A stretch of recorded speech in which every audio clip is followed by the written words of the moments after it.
Well, at one point, you were kind of brought in to try to mediate the situation between Harry O and Suge Knight. Yes. Now, Harry O, for those that don't Michael know, Harris.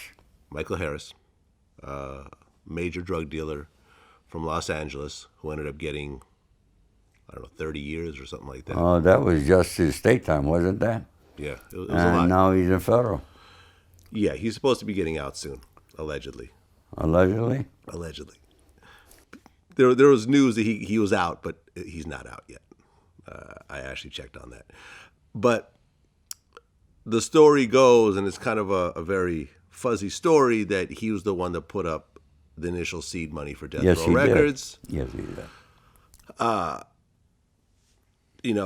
Him and Suge had a good relationship at one point, and then once Death Row Records started to get, blow up, Suge ended up distancing himself from Harry O, and it turned into a big mess. At the end of the day, Lydia Harris ended up filing a lawsuit against Death Row, and since Suge never showed up to court, she was given a default judgment, and Death Row Records eventually just went away. Right. But you were brought in back when they were still trying to work it out.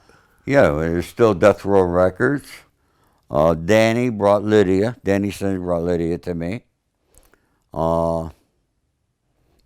And she would get Michael on the telephone, or Michael would get her on the phone. Right, because he was in prison this whole He time. was in prison. He was in, Yeah. I think he was in Lancaster. I can't remember. And Michael and I would talk. I never met Michael face to face yet. He's a real man. Someday I'd like to meet him. Stand-up guy. But you weren't able to get a help raw that. deal.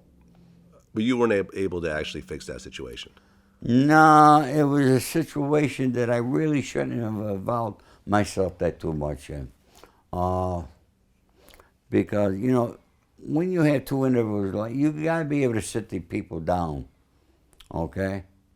Because, there's three sides to every story. Yours, mine, and the truth. Yeah. And that's the purpose. I could never get the two of them to sit down. But Suge and I eventually did become friends. Right, and you said that Suge is a stand-up guy. Very stand-up. Yeah, he's currently serving 28 years in prison. Yeah. Yeah, some people can't stop. But Suge, to me, was very respectful. We collected $1 million for him out of London. And I only asked for 10% on that there. And it was in my bank the next day. So you made $100,000. Yeah. Dealing I with split Suge. it with my friends in London. Right. So all these years, you're doing various things. You're fixing situations in Hollywood. You're involved in legal and illegal activities, but you never really do any prison time along the way. You get your 5 years probation early on. Right. You get a day or two here and there, but then 2008 rolls around, and you get wrapped up in a RICO charge along with the Colombo crime family. Yeah. What exactly were you being charged with?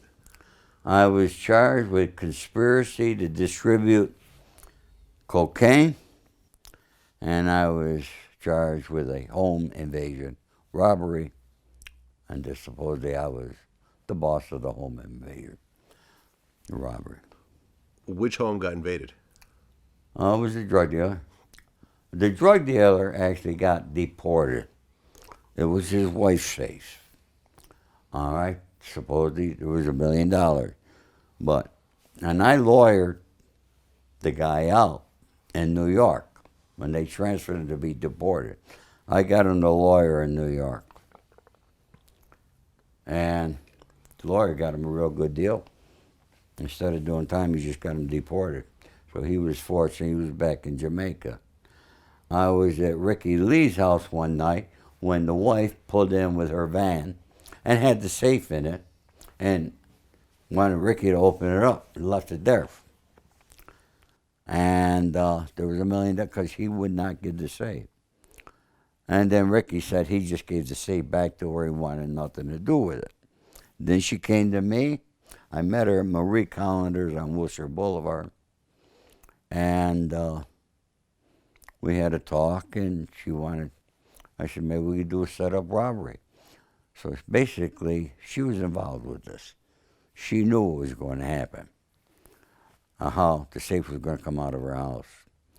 And so she'd have an excuse to tell her husband that she got robbed. So she was trying to steal the money herself? Huh? She was trying to steal the money herself? Yeah. Okay. And she had, her niece was there. And in fact, she didn't answer the door the first time when the guys got there. And the guys called me, and I called her, and then she answered the door. But, you know,